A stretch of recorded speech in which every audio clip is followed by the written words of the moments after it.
Today's podcast is the anime podcast. We're doing dubbed and sub today.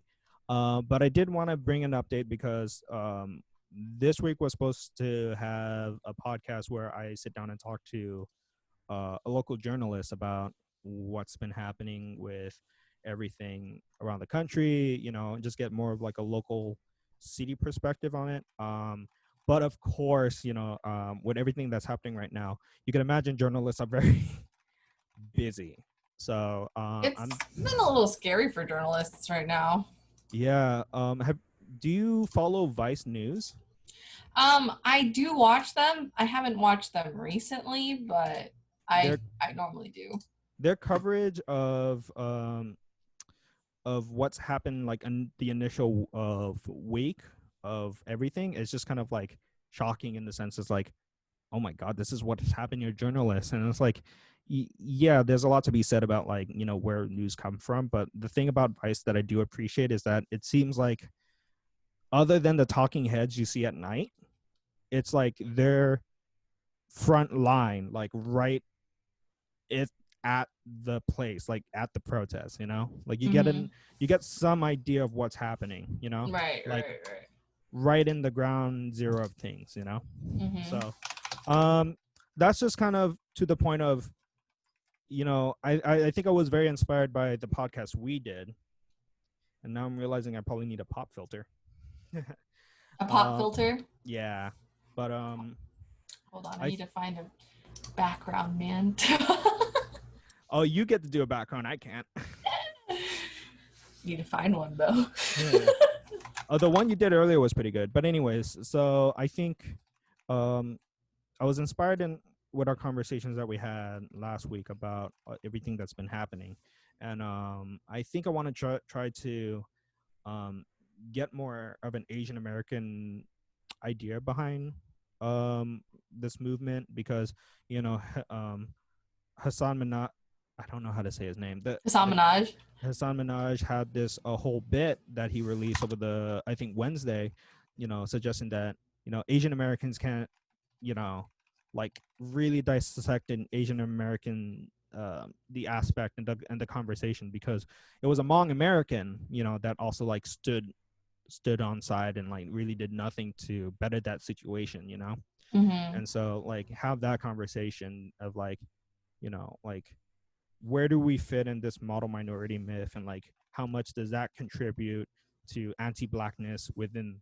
the Asian community, you know what I mean? And like Right. really like dissecting that and figuring it out. And I had really good conversation with I think a school teacher. Mm-hmm. Oh shoot, I think that was super specific. Bleep it out. Bleep it out. Bleep it out. Sorry, with a teacher in the San Gabriel Valley about it, and like it, our conversations it sounded very nuanced. It's just that, on one end we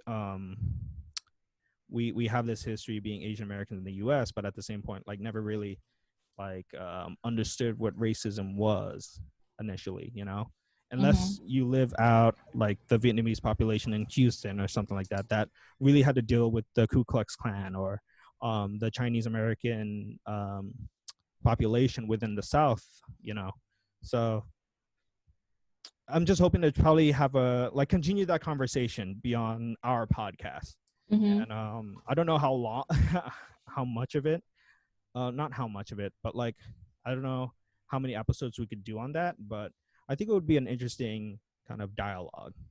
Just Yeah, to kind of totally. just to continue our conversation from last time, because I did share it with folks, and then they thought, oh, there's a lot of points being brought up, that like wasn't really addressed within the Asian community. I mean, I think I generally will. My opinion has yet to change, even though it's been a couple of days. But About a week, right? the time passes by very weirdly when you're on Animal Crossing. But I do think that having a different perspective to the Black Lives Matter movement is very significant and important. It opens up different discussion points, and even though it's like we're obviously not Black, we're Asian. It's Exactly. like it's kind of like a form of allyship to be able to discuss it openly in terms of your own experiences as a person. So I And think continuing that conversation and pushing it forward is very important in order to share experiences with other people. and kind of like understanding like how can we be an ally for other people, Yeah, like yeah, yeah, yeah, yeah, yeah. in situations where justice needs to be called out, you know. Oh, yeah. Yeah. Very A- important. anyways, hopefully the people I asked to be on the podcast can be available to do the podcast, but um because I don't have, like, I'm just kind of doing this for fun because there's no other job prospects for me right now at this very moment. And I get, coronavirus really messed that up. Other than my part-time job, this is what I've been doing. Yeah, it's been a time. Yeah. Oh, look at your background. You're the I just saw Howl's Moving Castle like 2 days ago. I love Howl's Moving Castle. The the on I think the most underrated Studio Ghibli movie. I don't know. I love Kiki's Delivery Service. I love Princess Mononoke, but for whatever reason, I always love going back to Howl's Moving Castle for whatever reason. Speaking of Howl's Moving Castle, you should look up, going back to Animal Crossing. This is never going to end. We're just like, if I'm on this podcast, it's always going to end up going to tie in with either anime or like Or or Animal Animal Crossing. Crossing currently. But anyway, Okay. there are like people making Studio Ghibli inspired rooms in there. My Okay. favorite so far has been Howl's bedroom. Howl's bedroom. Oh, with all the toys and everything. Yeah. Yeah, that sounds pretty cool. I also think, wouldn't the big giant baby from us Spirited Away be his room would be a good inspiration idea? It's just a bunch of pillows on the floor and a gazebo. That's true, but it'd be kind of hard to make like the walls and the floors unless you like custom did it. But custom That's making true. anything is, ooh, that's hard. It takes someone with a lot of patience, I I guess. actually, are we gonna? I feel like I'm gonna keep talking about Animal Crossing if you don't We should stop me. wait. We the only reason why I allowed it because it sorry, it related to Studio Ghibli. You know what? I'll talk about Animal Crossing in relation to anime. I can totally do that. Okay, so before we get off track, because it sounds like I had this big announcement at the beginning and now we're off track. So Yes, you the need to whole keep going. point the whole point of this episode is to talk about A Silent Voice right now. Yes. So just kind of like our thoughts of the movie, and kind of like um what we think about it. Yeah, and Yeah. and our reactions. I wouldn't. Always so hesitant to give a review, like a number review, because I feel like I just want to talk about what I like about it and what I didn't like about it, and just call it a day. We can just discuss it Yeah, for like things that we find memorable because I know enough for me. Like I haven't watched A Silent Voice in a long time. but I've watched it pretty recently, so let's see how much can we put together. So, anyways, A Silent Voice was made and directed by the studio Kyoto Animation. Kyoani. Yeah, and then was let me double check. Let me get A Silent Voice, and it came out in 2016. I believe in Japan. I need to find a. I need to. I need to find the background for what you call it. Silent Voice. Even though I Uh, found one earlier, but I'm gonna find a different one.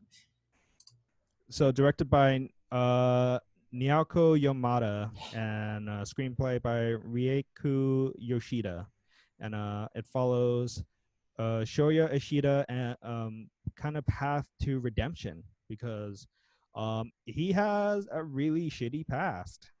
Honestly, he was kind of a bully. Not kind of. I got to be honest. He was a dickhead. he's not a great character at the beginning. But the whole film was a way for him to have this kind of redemption arc that I feel like you don't often see in Western filmmaking. You know what I mean? Mhm. And and it was really kind of interesting because I did showcase this with people that don't necessarily watch anime. You know, like Mhm. their exposure to anime is like very tenuous at best. And I thought, you know what, let's try getting the basically it was my coworker. Let's get my coworker to watch anime. What was their opinion on it? So I said they're very familiar with Latin filmmaking and US filmmaking, just live action anything. Mhm. And I just said, okay, listen, um, this is one of my favorite movies of like recent memory, other than Your Name and Weathering with You. Mhm. But I want to give you a fair warning. Like there is like really heavy subject matter, and I don't Mhm. know if the movies you watch tackle those things. Right, And right, right. so I just wanted to give a fair warning because there is events in this movie that really talks about suicide and people with disabilities and I wouldn't say mental illness, but I would believe like is suicide a mental illness or like depression's a mental illness? I mean, See, I'm not a psychologist, so I can't say for sure.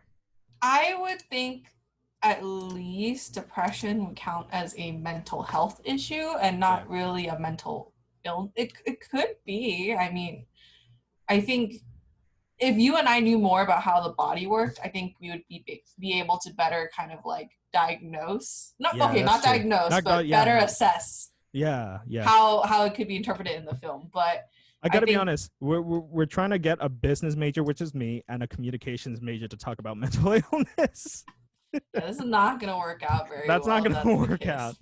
But anyway, so like I gave that little preference of like there's gonna be some heavy such subject matter in this film, and like just be ready for that. Just be like, listen, like it's not like this film is not gonna cater to your assumptions about Mhm. of like what kids go through, yeah, Mhm. in like an elementary school to high school range.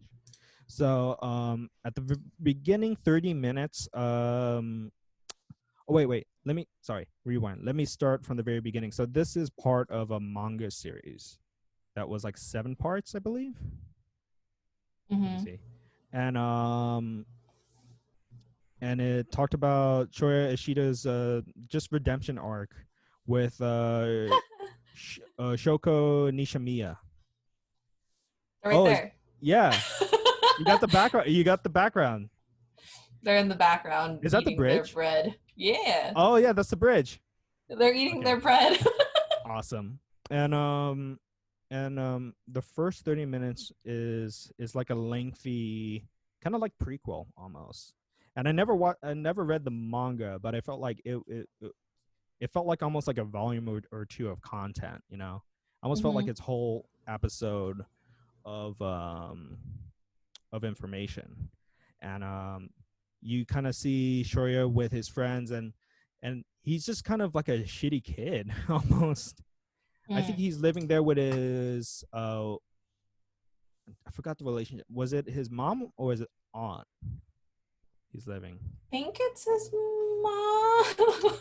uh, Let me double check. time to Google it. You want to Google fact check me real quick? I will Google fact check for you. Yeah. And Um, we get to learn that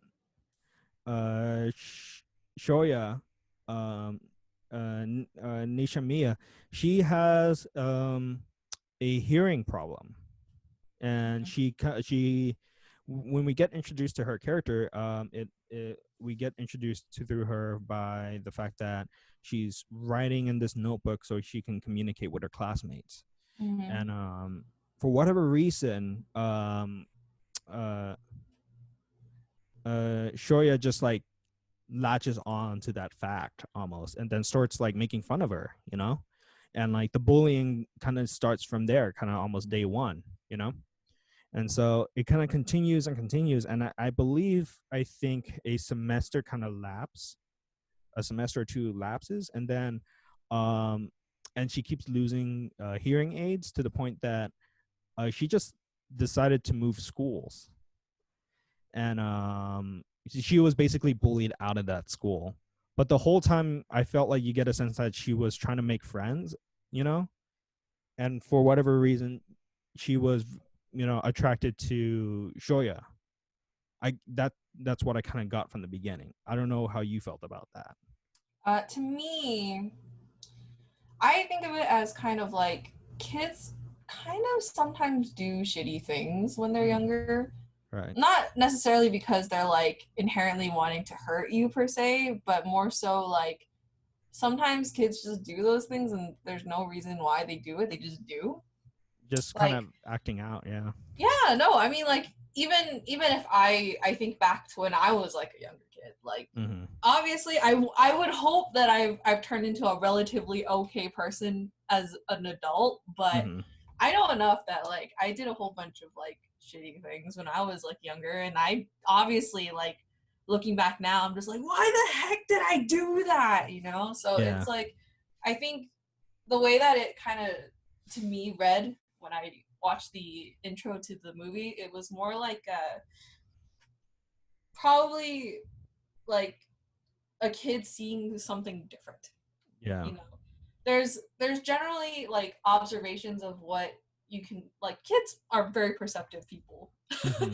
Like kids will pick up on things so easily if you don't tell them what's right or what's wrong. Mm-hmm. And I think if you're a younger kid and you're used to seeing people that act a certain way for like a really long time, there comes a time where someone just isn't what you consider to be normal. I think it as a kid just makes them stand out even more than if it was just like a regular person. Yeah. So for Nishimiya to have a disability with her hearing, I think that probably made her one an easy target, and two, it just her own physical ailments made it very easy to pick her out from the crowd. Yeah. And I think the biggest turning point within the first, like the first act of this movie is that um um sorry, I keep so Shoko and Shoya, you can imagine how much I switched those names, but Shoya, he gets called out as a bully, and in a very dramatic way, like the principal comes in and the teacher calls him out, and what was going on, and then he kind of loses face with everybody in the school almost, and uh and sorry, and that, like, he kind of lives with that, and I feel like towards the end of the first act you kind of see him like realize how bad he really screwed up. And I think that, like, for him as a character, he understands what, to some degree, he's starting to understand what he did, you know. And then moving on to the second act, he tries to commit suicide to a degree. Just kind of thinks about it. Like, he does these things at the very beginning because it's pseudo non-linear, and like, takes out a bunch of money, rips sells all his belongings, rips out like a calendar, and a lot of ominous things that, like, if you were to see it, somebody do that, you just probably be like, hey, you were right. Mm-hmm. Yeah. And so the second act kind of starts, and he sees Nishimiya, right, the Mm-hmm. person he bullied, and um I think something changes in him, and I think it starts to kind of he starts this kind of path of becoming a better person, and then he meets this big kid that was like super into films and stuff, right? I forgot his name. Shoot. I forgot the friend's name too, but let me double check. It should be uh Nagatsuka. Natsuka. Tomohiro. Tomohiro Nagatsuka. Okay. I'm probably saying it wrong. Yeah, probably. We're terrible with names. We're sorry for our anime listeners. Well, I don't have the katakana, or not the katakana, the right pronunciation for it. So Yeah. Sorry, I'm actually looking at this bigger list on IMDb. Yeah. Okay. Anyway, so he meets his the first person he kind of befriends, and through him losing his bike, you know, and he starts befriending this guy, and then from there he starts kind of trying to understand what it means to have friends, you know, because I think he had this kind of distorted view as a kid, you know, of like how to be a friend with somebody, you know, and it took, you know, all the stuff that happened as a kid, the stuff that his mom did, and everything, to try to kind of reconcile with that. You later you kind of see that Nishimiya also has a sister, which gets introduced in a very funny way because I think people thought that she was a dude. At oh least yeah. one of the characters thought it was a guy, and I think she introduces herself as Nishimiya's boyfriend, which is super weird because it's like this is clearly a kid. And I'm just like, what's going on? And you kind of later learn that the sister has probably like the best intentions almost, or like really good intentions for her older sister. You know what I mean? Mm-hmm. Kind of like a protective force. Later, I think Nishimiya starts to talk and hang out with our main character, and I think start like really puts him on the path of like kind of this kind of sort of redemption arc for him. And we start to see some of the characters from our Shoya's past, right? Mm-hmm. And they kind of come back and like they try to have good times and stuff like that. But in the scene where um Ueno's one of the characters, she's like, she used to be Shoya's kind of like second person, not second person, but like I think almost love interest as kids. I don't know her relationship, but she's like the second bully. She was pretty bad as a kid when she was a kid, you know. Mm-hmm. And she kind of screws up the kind of the group's um, kind of dynamic, and then it gets really dark because we found out that Nichimiya has this this sort of depression that she kind of had as a kid, um, and it's through Shoya. Sorry, give me a second. Yeah, it's through Shoya that it's part of it, but it's also her disability that kind of like she doesn't she feels like it's a crutch in her life, you know, the fact that she can't hear or communicate, and she has to use hand sign language, and then has trouble talking to people, you know. And so because of that, she has this thought that she doesn't value herself in the most positive way. And so I think there's a summer festival. So I'm moving very close to the climax. There's a summer festival that um, they go out and hang out at, and then we find out later she's like, "Oh, I'm going back home," but like that was all a ruse. And Shoya was there to pick up like a camera or like a camera battery, and then finds that she was standing on the balcony about to jump. And so our main character Shoya goes and then tries to rescue her, and then he ends up falling into the water from, I don't know how high their apartment building was, but it looked pretty high.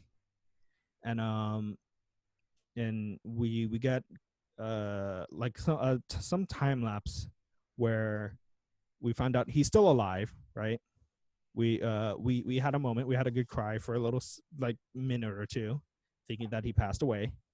And the progress that he had in his redemption arc, she is going back and trying to reconcile all those, um getting all those people back into the same room almost, you know. And so it kind of ends on this note of, um this redemption for Shoya, and then also a kind of like reaffirmation of life for Nishimiya. So like ultimately it's there's a positive um aspect to this movie. And I know I'm mumbling my way through the plot and I'm possibly missing a bunch of stuff, but this is my summary from my memory. So feel free to add in any detail or, you know, some memorable moments. So anyways, what are some of the things that you thought was the more memorable parts of this film? Well, I guess it, at least when I watch films, I like associating it with things that I know about real life. I think Right. it kind of helps me understand things a little bit better to relate it in that way. Right. The newer thing, or a lot of the movie to me related to kind of like call out culture, Mm-hmm. which has been very prevalent in the past couple of years or so. Right. Um, I think very prevalent idea right now in society where it's like you, once you say something, there's no room for you to change. You're always being held accountable for your whatever Mm. you're saying, no matter if it's something that days ago.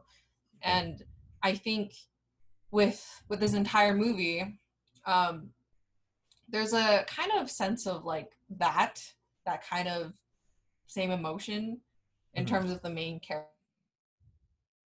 A lot of the opinions of the kids when they get older are relate of Shoya.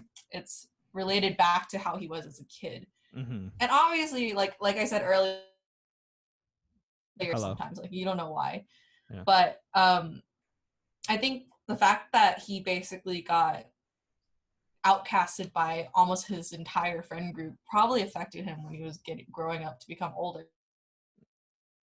You know, Mm-hmm. if COVID has not shown us anything, Mm-hmm. it's that we're all people that need socializing.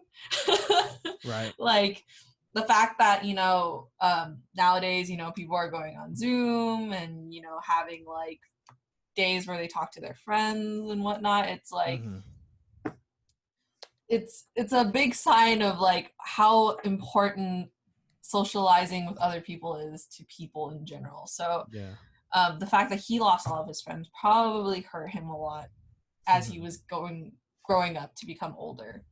Yeah. And the fact that he was held accountable to his words that he did when he was a kid is probably very significant as to why that was the reason. Yeah. I feel like you brought up something very important, is that like there was this kind of like sense of, yeah, there was a call out that he was this person in this in the past, at least like halfway through the movie, that all this progress he did trying to become a better person um gets put down when this other person that was also a bully to Nishimiya, you know, calls him out for being a bully back in the day, you know. And he Mm-hmm. starts losing contact through his friend group that he tried to cultivate. um you know, I wouldn't say it's no fault of his own, because you know he obviously did bully this person in the past, but also to some degree it's like, you know, I feel like it's also a weight that he has to carry, you know, Mm-hmm. whether he likes it or not, you know. Yeah. And it's interesting, it's to the way that's like, it's something that I don't necessarily have seen before, you know, like the redemption of a bully in a story like this. Mm. um you know, it's often it's like the person getting bullied is trying to get revenge and stuff like that, you know. Mm-hmm. But in this case it's you're trying to have your audience identify with this person that really was a really shitty person at the beginning of his life, almost, you know? Mm-hmm. I mean, another thing about this movie that I think is very prevalent or obvious is that all the characters are inherently flawed, which Mm-hmm. I think when it comes to watching films, you generally either get a really, really good character that's like the epitome of what perfect would be if it existed, or they're really, really bad. But all of these characters are kind of like pulled down from that and made to be very human-like. Like, obviously, in the entire film, Shoya gets the brunt of everything, and that's how he gets outcasted from his friend group because he bullied her. And, you know, with probable reason, you know, he pulled out her, what is it, the hearing aids until she bled, which is horrifying. Yeah, that is very horrifying. Yeah. You know? But, you know, like, this movie also points out that, you know, like, not voicing out and speaking up for somebody is just as inherently flawed as somebody who bullies someone, because you're not doing anything, and that's a choice that you're making. If that makes any sense. I think it's like it's not addressing. It's like it's addressing the bully, but not addressing the issue, the underlying issues that's happening. You know. Yeah. I mean, there are obviously like certain things here and there, and don't even like get me started. Like I'm positive that Shoya, as much as it is a redemption arc for him, does have flaws in the movie as well as he gets older. Yeah. But I think, like, you know, you have the character that that they were always saying like acted super nice, but would like not. What was it? I think she would act super nice, but then she would just like blame people for other things, but she was never at fault. Like, she would never consider it her fault. I think that was one of the characters. I don't remember her name. There was another character that like super risk adverse, and like whenever something bad happens, she kind of retreats from. She's like, why? I would never do something like that. Yeah, and then she gets called out for being like a person of like, but like, if all of this things that happened in Nishimiya, why weren't you there to help her out? Or I think it was something like that. And like, like, needless to say, like, all of the characters are somewhat inherently flawed. Like, no matter which character you're looking at, there's like something that is kind of like a flaw in their character. So not perfect per se, but the little, not little kid, but the big kid that he befriends, I think, would you say he's flawed in some way? Because I feel like he was very much into Shoya and his progress as a friend, and like when all the bad stuff happened, he was like, listen, I know you're going through a bad thing, so I'm just going to leave you alone until we'll have this conversation later. Would that be a character flaw in this case? Or well, I think he's kind of like a special case, because a lot of the characters that in the film do seem to have flaws are characters that were tied inherently to their past. Right. And that character in particular is somebody that shows how Shoya has improved as a person from when he was a kid, because he helps him out and goes out of his way and to help him get his bike back. Yeah. So I think, if anything, that he acts as kind of like a foil, or as an example to show his progress as a person. Yeah. I don't necessarily know if maybe he does have he might have one. But off the top of my head, like I can't 100% think of like what it could have been. Yeah. Maybe it was not necessarily relating to the relationship between Shoya and Nishimiya, but I think we're dropping everything. I think it could have been maybe his indecisiveness, because he becomes kind of like a follower of Shoya, and that's what he gets kind of angry at him about. But I think that's just because Shoya got super upset. But so I see what you're saying.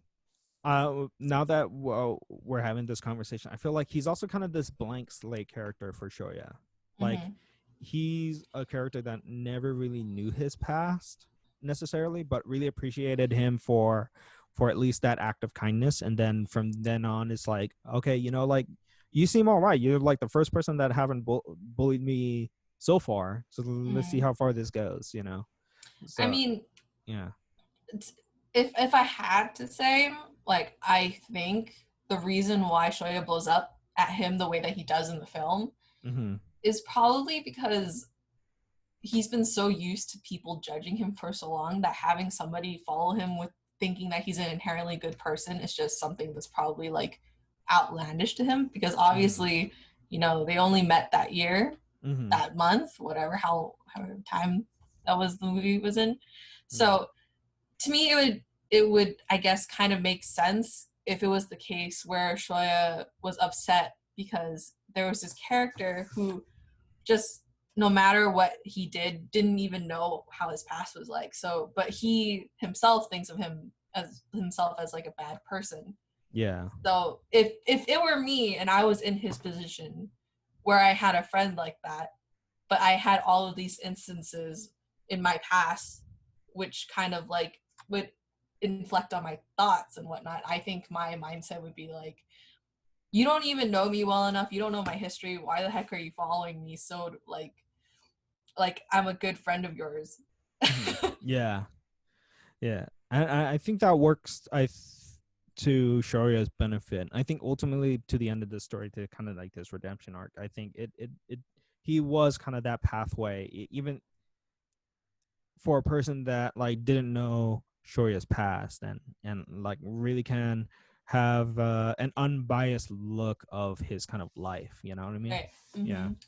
So yeah, at the very end, sure, I think Shorya recovers, and then he gets all the friends that Nishimiya like felt guilty for kind of recontacted, and they all kind of meet up. Even the bully girl, the Mm-hmm. mean girl, like she's there too, you know. Mm-hmm. And I think by the end of it, like I don't like her situation, and I think her character still needs some like work, you know. Like if there's like another series for this, is like she's on a, I feel like as Shoya is finishing up his kind of redemption arc, I think she's starting hers, you know. And I think Mm-hmm. that I think that ending kind of shows like, oh, she needs to kind of figure out her own path of redemption, you know, because she hurt people too, you know, with Mm-hmm. Shoya. And so it kind of ends on a very positive note that I felt like, it, the details of this film doesn't sugarcoat, the problems of bullying and suicide and like people with disabilities. It did kind of end in a way that like I felt it's kind of a little bit sugary, but at the same point I'm like, with everything that happened in each act and each beat, I felt like at the end it's just like, okay, I just need something that's like, okay, this is a good ending to this anime. Yeah. Mm-hmm. Yeah. I think by the end of it, I felt like it's a 2 hour. I think it's a 2.5 hour film. Let me see. It's like 130 minutes. Yeah, so it's 2 hours and 10 minutes, and it's available on Netflix for those that do have Netflix. And it now is an English dub, apparently. And yeah, now it's English dubbed on Netflix, and I think the dubbed, did it go through Funimation? I don't know. I have no idea. I unfortunately do not know if which American company released it. If it's Funimation, then the dubbing shouldn't be too bad. I mean, generally, in my perspective, I feel like Japanese anime films are not as, I guess, bad. You can't see my quotes. My badly dubbed as animes. I don't know why, but I mean, you have to give them some credit. Like, as much Yeah. as I generally watch subbed over dubbed, I think like you know, a lot of work goes into voice acting, especially when Yeah. you're doing translations. You have to match like the mouth movements and translate it into a certain way that kind of works in your language, even if the word doesn't exist in your language. So Yeah.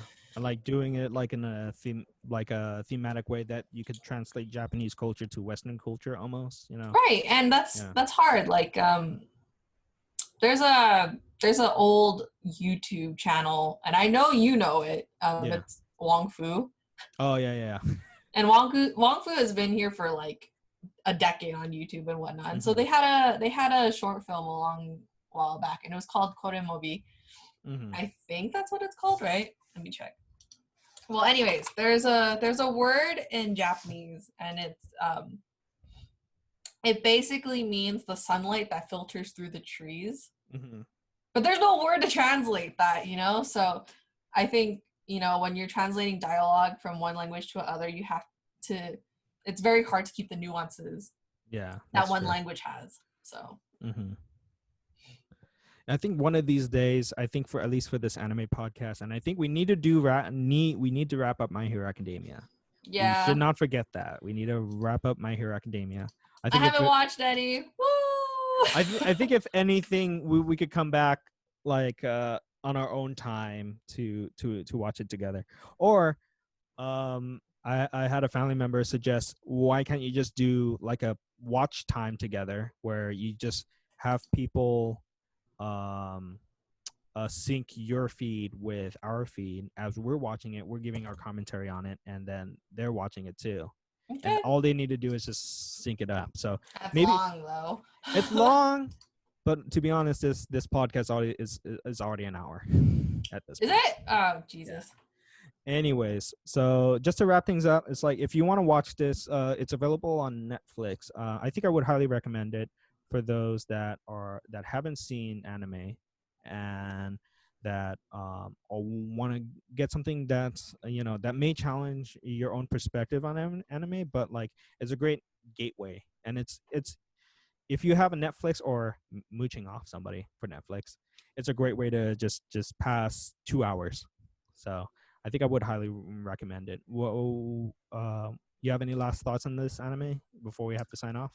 Well, the only thing I would probably say about it is like, don't be afraid to like show your younger kids about this film. It's a really good film. Obviously, it opens up a discussion topic that most people aren't willing to discuss Right. yet with kids, But I think at a certain point in time, it's like a great education tool and Mm-hmm. great way to start discussing certain things that happen in life and explaining it and whatnot. So I definitely think if you're willing to try that out with younger generations and whatnot, you should totally do it. Yeah, I think it's a great way to start because I think I remember that my family member, like my niece, is really young, like middle school age. And I was just like, oh, let's just watch this anime. And I realized, oh my God, like, it's like one of those situations, oh yeah, anime. And then I realized, oh shoot, adult themes. But by the end of the film, me and her had a conversation about it. And she's a very smart person. I feel Mm-hmm. like she's not just a kid. Like I always kind of see her as like, oh, this is another person I'm talking to, Mm-hmm. so and she had like thoughts on like the story and like how it went and like and and I think she kind of understood it, like bullies are a thing, and especially when you're in grade school, they're like to a degree it's like it's a very hyper, like you're in it, Mm-hmm. so I think she understood. And I think although it's like there's very heavy subject matter, and I wouldn't say it glorifies suicide or anything like that. It's not like a 13 reasons why level, and I also need to watch that, by the I'm way. not gonna watch it. They took out the most crazy scene in the first season, so I might give it a chance. But anyways, but but as far as I know, I don't get a sense that it glorifies it. It does talk about it in as a subject and regret and all of those things. So like I think it's a good pathway to start a conversation with somebody on something very deep like that. Yeah, Also, I think kids are inherently a lot smarter than we believe they are, and yeah. something that I feel like I kind of learned the hard way, and I think I want to change my perspective in the future Mm-hmm.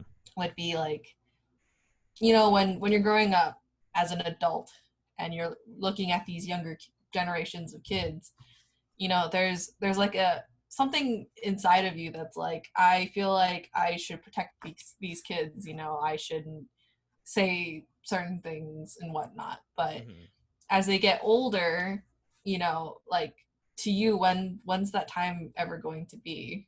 Like, Yeah. if you don't tell it to them eventually, they're not going to know what to do when the time comes to deal with those emotions. So Yeah, and what to expect, and yeah, and especially I and I think it's cool that it came from an Asian studio, and like in this case it's like there is a taboo subject about mental illness, you know, at least I don't know 100% what's going on in Japan, but like at least in the United States, like as Asian Americans, like we don't really talk about mental illness, and I feel like this is a great way to kind of like, oh, it comes from a studio from East Asia, and like, you know, it's people really wanting to explore this theme, you know.